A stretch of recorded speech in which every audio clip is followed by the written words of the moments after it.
بسم اللہ الرحمن الرحیم۔ السلام علیکم۔ آج ہم 24واں رکوع پڑھیں گے سورہ بقرہ کا۔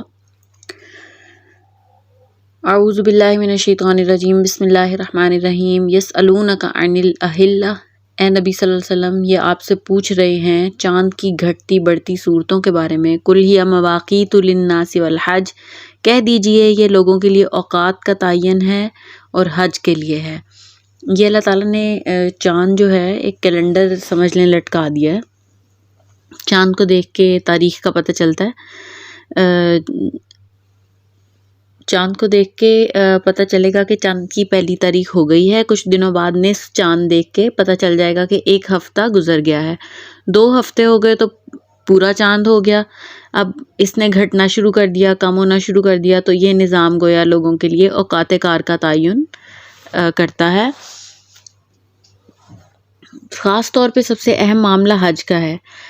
نوٹ کریں کہ یہاں پہ سب سے پہلے روزے کا اور اس کے بعد حج کا، اور حج کے ساتھ ہی قتال کا ذکر آیا ہے۔ دراصل حج وہ عبادت ہے جو ایک خاص جگہ پہ ہوتی ہے۔ روزہ اور نماز آپ کہیں بھی پڑھ سکتے ہیں، آپ کو اسپیشلی مکہ مکرمہ جانے کی ضرورت نہیں ہے۔ آپ زکوٰۃ کہیں بھی ادا کر سکتے ہیں، لیکن حج کے لیے آپ کو خصوصی طور پہ صرف مکہ مکرمہ ہی جانا ہوگا، اور وہاں پہ تھا مشرکین کا قبضہ، اور قبضے سے چھڑانے کے لیے قتال لازم تھا۔ قتال کے لیے پہلے صبر کا پیدا ہونا ضروری ہے۔ پہلے روزے کا حکم دیا گیا کہ جیسے اپنے گھوڑوں کو روزہ رکھواتے تھے ایسے ہی خود روزہ رکھو۔ سورہ بقرہ میں روزہ، حج اور قتال کے احکام کے درمیان یہ ترتیب اور ربط ہے۔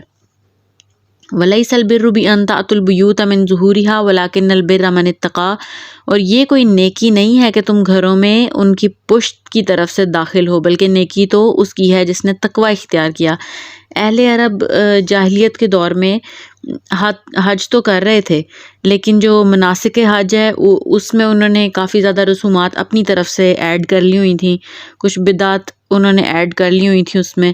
جب وہ احرام باندھ کر گھر سے نکلتے تھے تو اس کے بعد انہی گھروں میں داخل ہونے کی ضرورت پیش آتی، تو گھروں کے دروازوں سے داخل نہیں ہوتے تھے، گھروں کی بیک سائڈ سے دیواروں سے کود کے اس میں داخل ہوتے تھے، دیواریں پھلانگتے تھے، اور سمجھتے تھے کہ یہ ہم نے بڑا تقوی کا کام کیا، یہ بڑا نیکی کا کام کیا ہے۔ تو اللہ تعالیٰ یہاں پہ انہیں فرما رہا ہے کہ تم گھروں میں ان کی پشت کی طرف سے داخل نہ ہو، یہ تقوی نہیں ہے، بلکہ تقوی کے لیے بلکہ تم تقوی کی روش اختیار کرو، اور اللہ تعالیٰ کی حدود جو ہیں ان کا بہت زیادہ خیال رکھو۔ وَأْتُوا الْبُيُوتَ مِنْ أَبْوَابِهَا، اور گھروں میں داخل ہو ان کے دروازوں سے۔ وَاتَّقُوا اللَّهَ لَعَلَّكُمْ تُفْلِحُونَ، اور اللہ کا تقوی اختیار کرو تاکہ تم فلاح پاؤ۔ وَقَاتِلُوا فِي سَبِيلِ اللَّهِ الَّذِينَ يُقَاتِلُونَكُمْ، اور قتال کرو اللہ کی راہ میں ان سے جو تم سے قتال کر رہے ہیں۔ یہاں پہ قتال کا حکم آ گیا ساتھ ہی۔ وَلَا تَعْتَدُوا، لیکن حد سے تجاوز نہ کرو۔ إِنَّ اللَّهَ لَا يُحِبُّ الْمُعْتَدِينَ، بے شک اللہ تعالیٰ حد سے تجاوز کرنے والوں کو پسند نہیں کرتا۔ وَاقْتُلُوهُمْ حَيْثُ ثَقِفْتُمُوهُمْ، اور انہیں قتل کرو جہاں کہیں بھی انہیں پاؤ۔ وَأَخْرِجُوهُمْ مِنْ حَيْثُ أَخْرَجُوكُمْ، اور نکالو ان کو وہاں سے جہاں سے انہوں نے تم کو نکالا۔ مہاجرین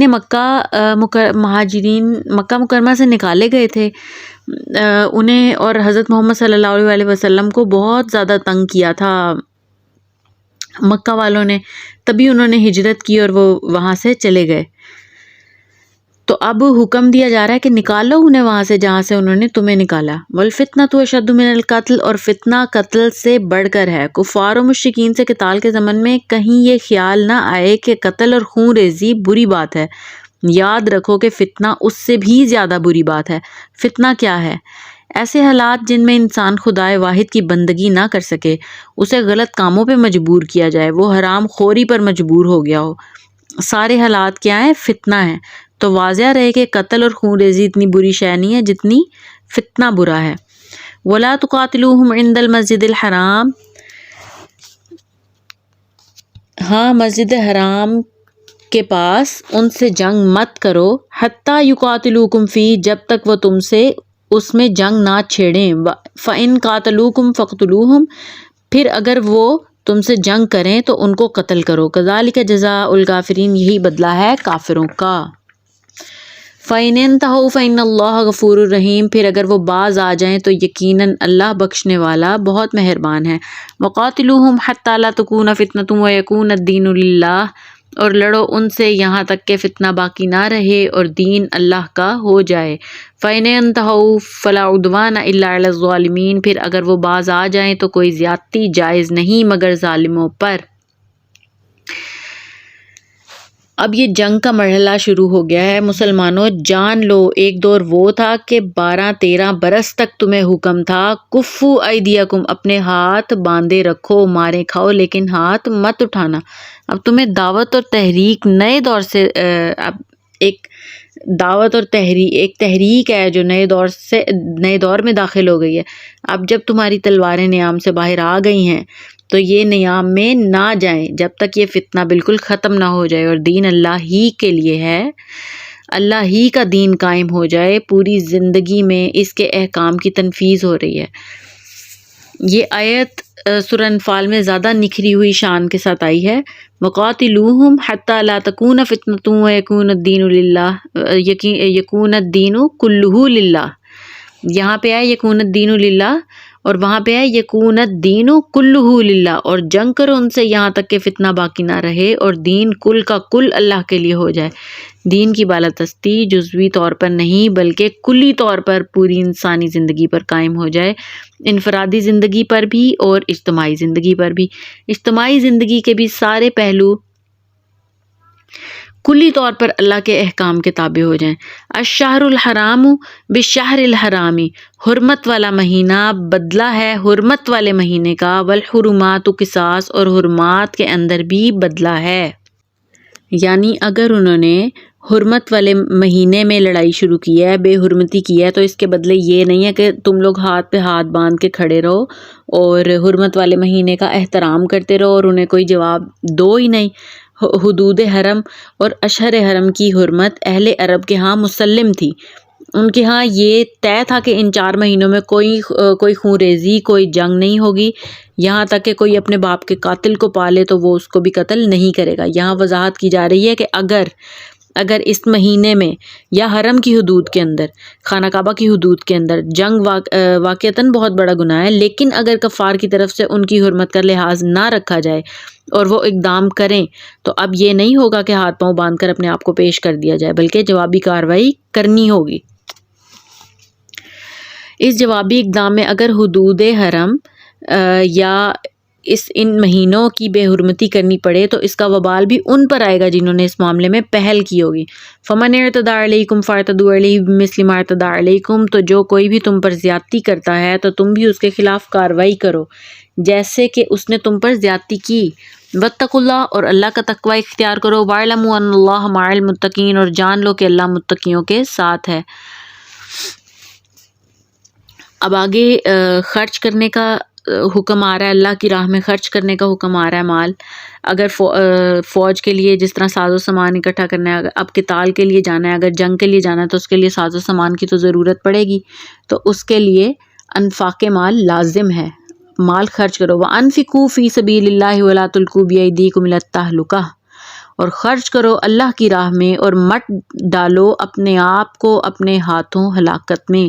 یعنی جس وقت اللہ کے دین کو روپے پیسے کی ضرورت ہو، اس وقت جو لوگ اللہ کی راہ میں جان و مال کی قربانی سے جی چراتے ہیں وہ اپنے آپ کو اپنے ہاتھوں سے ہلاکت میں ڈالتے ہیں۔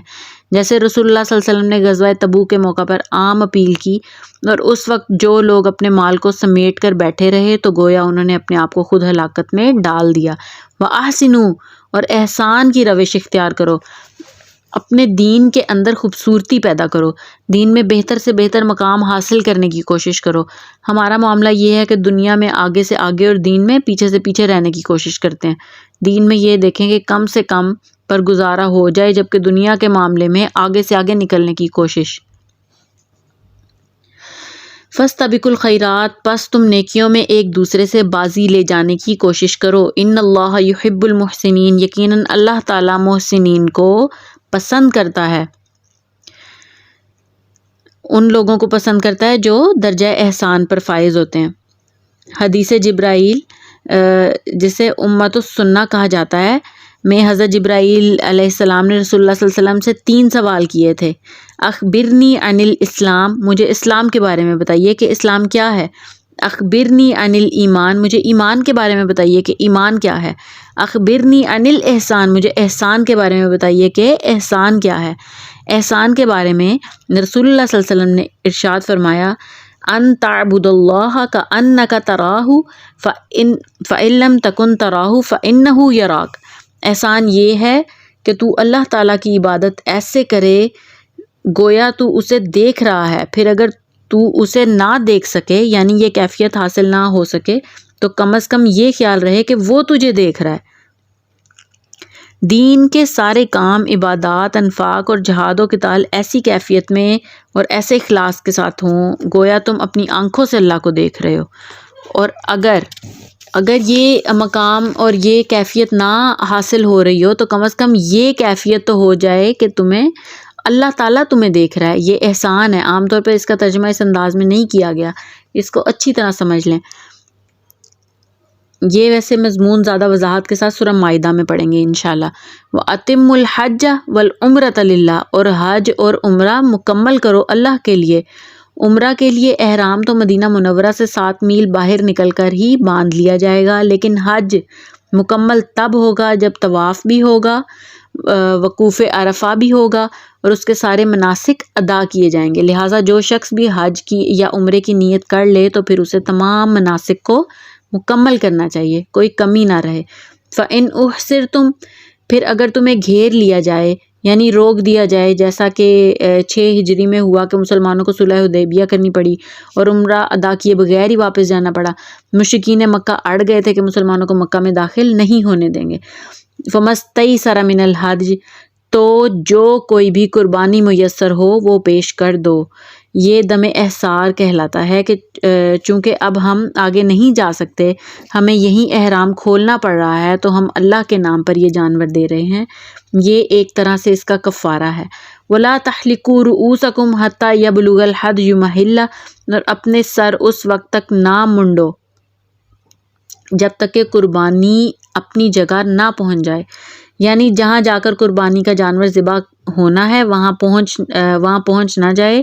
اگر آپ کو حج یا عمرہ سے روک دیا گیا اور آپ نے قربانی کے جانور آگے بھیج دیے تو آپ کو روکنے والے ان جانوروں کو نہیں روکیں گے، اس لیے کہ ان کا گوشت تو انہیں کھانے کو ملے گا۔ اب اندازہ کر لیا جائے کہ اتنا وقت گزر گیا ہے کہ قربانی کا جانور اپنے مقام پر پہنچ گیا ہے تو پھر آپ اپنے بال جو ہیں وہ کٹوا سکتے ہو، اپنے سر منڈوا سکتے ہو۔ فَمَنْ كَانَ مِنْكُمْ مَرِيضًا أَوْ بِهِ أَذًى مِّن رَأْسِهِ، پھر جو کوئی تم میں سے بیمار ہو یا اس کے سر میں کوئی تکلیف ہو، یعنی سر میں کوئی زخم وغیرہ ہو، اس کی وجہ سے بال کٹوانے ضروری ہو جائیں، فَفِدْيَةٌ مِّن صِيَامٍ أَوْ صَدَقَةٍ أَوْ نُسُكٍ، تو وہ فدیے کے طور پر روزے رکھے یا صدقہ دے یا قربانی کرے۔ کہ اگر اسے پہلے ہی بال کٹوانے پڑ گئے ہیں، اس کے سر میں کوئی زخم ہے یا کوئی چوٹ وغیرہ لگی ہے جس کی وجہ سے اسے وہاں سے بال اتارنے پڑ گئے ہیں، تو پھر وہ اس کا فدیہ دے، روزے رکھے، صدقہ دے یا قربانی کرے۔ اگر اس ہدی کے جانور کے کعبہ پہنچنے سے پہلے تمہیں اپنے بال کاٹنے پڑیں تو فدیہ ادا کرنا ہوگا، یعنی ایک کمی جو رہ گئی ہے اس کی تلافی کے لیے کفارہ ادا کرنا ہوگا۔ اس کفارے کی 3 صورتیں بیان ہوئی ہیں، روزے یا صدقہ یا قربانی۔ اس کی وضاحت حدیث نبوی سے ہوتی ہے کہ یا تو 3 دن کے روزے رکھے جائیں یا 6 مسکینوں کو کھانا کھلایا جائے یا کم از کم 1 بکری کی قربانی کی جائے۔ اس قربانی کو دم جنابت کہتے ہیں۔ فَإِذَا أَمِنْتُمْ، پھر جب تمہیں امن حاصل ہو اور تم سیدھے بیت اللہ پہنچ سکتے ہو، یعنی کہ جب تم جا سکتے ہو بیت اللہ، فَمَن تَمَتَّعَ بِالْعُمْرَةِ إِلَى الْحَجِّ فَمَا اسْتَيْسَرَ مِنَ الْحَجِّ، تو جو کوئی بھی فائدہ اٹھائے عمرے کا حج سے قبل تو وہ قربانی پیش کرے جو بھی اسے میسر ہو۔ رسول اللہ صلی اللہ علیہ وسلم کی بعثت سے پہلے اہل عرب کے ہاں ایک سفر میں حج اور عمرہ دونوں کرنا گناہ سمجھا جاتا تھا۔ ان کے نزدیک یہ کعبے کی توہین تھی۔ ان کے ہاں حج کے لیے 3 مہینے شوال، ذی القعدہ اور ذی الحج تھے، جبکہ رجب کا مہینہ عمرے کے لیے مخصوص تھا۔ وہ عمرے کے لیے علیحدہ سفر کرتے اور حج کے لیے علیحدہ۔ یہ بات حدود حرم میں رہنے والوں کے لیے تو آسان تھی، لیکن اس امت کو تو پوری دنیا میں پھیلنا تھا۔ وہ دور دراز سے سفر کر کے آنے والوں کے لیے اس میں مشقت تھی، لہٰذا شریعت محمدی صلی اللہ علیہ وسلم میں لوگوں کے لیے جہاں اور آسانیاں پیدا کی گئیں، وہاں حج و عمرے کے ضمن میں یہ آسانی بھی پیدا کی گئی کہ ایک ہی حج میں ایک ہی سفر میں حج اور عمرہ دونوں کو جمع کر لیا جائے۔ اس کی دو صورتیں ہیں، ایک یہ کہ پہلے عمرہ کر کے احرام کھول دیا جائے اور پھر 8ویں ذی الحج کو حج کا احرام باندھ لیا جائے، یہ حج تمتع کہلاتا ہے۔ دوسری صورت یہ ہے کہ حج کے لیے احرام باندھا تھا، جاتے ہی عمرہ بھی کر لیا لیکن احرام کھولا نہیں اور اسی احرام میں حج بھی کر لیا، یہ حج قران کہلاتا ہے۔ لیکن اگر شروع ہی سے صرف حج کا احرام باندھا جائے اور عمرہ نہ کیا جائے تو یہ حج افراد کہلاتا ہے۔ قران یا تمتع کرنے والے پر قربانی ضروری ہے۔ امام ابو حنیفہ رحمۃ اللہ علیہ سے اسے دم شکر کہتے ہیں اور قربانی کرنے والے کو اس میں سے کھانے کی اجازت دیتے ہیں۔ امام شافعی رحمۃ اللہ علیہ کے نزدیک یہ دم جبر ہے اور قربانی کرنے والے کو اس میں سے کھانے کی اجازت نہیں ہے۔ فمن لم یجد فصیام ثلاثۃ ایام فی الحج، جس کو قربانی نہ ملے تو وہ 3 دن کے روزے ایام حج میں رکھے، یعنی عین ایام حج میں 7ویں، 8ویں اور 9ویں ذی الحج کو روزہ رکھے، اور 10ویں کا روزہ نہیں ہو سکتا، وہ عید کا دن ہے۔ وَسَبْعَةٍ إِذَا رَجَعْتُمْ، اور 7 روزے رکھو جب کہ تم واپس پہنچ جاؤ، اپنے گھروں میں جا کر 7 روزے رکھو۔ تِلْکَ عَشَرَةٌ کاملہ، یہ کل 10 ہوں گے، یعنی کہ 10 ہو گئے، 3 آپ نے پہلے رکھے تھے اور 7ویں، 8ویں اور 9ویں کا آپ نے پہلے روزہ رکھا تھا، اور اس کے بعد پھر آپ نے 7 روزے بعد میں رکھے ہیں۔ تِلْکَ عَشَرَةٌ کاملہ، یہ کل ملا کے 10 ہو گئے۔ ذَلِكَ لِمَن لَّمْ يَكُنْ أَهْلُهُ حَاضِرِ الْمَسْجِدِ الْحَرَامِ، یہ اس لیے ہے کہ جس کے گھر والے مسجد حرام کے قریب نہ رہتے ہوں، یعنی اس ایک ہی سفر میں حج اور عمرے کو جمع کرنے کی رعایت خواہ تمتع کی صورت میں ہو یا قران کی صورت میں صرف آفاقی کے لیے ہے، جس کے اہل و عیال جوار حرم میں نہ رہتے ہوں، یعنی جو حدود حرم کے باہر سے حج کرنے آیا ہو۔ واتقوا اللہ، اور اللہ کا تقوی اختیار کرو۔ وَاعْلَمُوا أَنَّ اللَّهَ شَدِيدُ الْعِقَابِ، اور خوب جان لو کہ اللہ تعالیٰ سزا دینے میں بھی بہت سخت ہے۔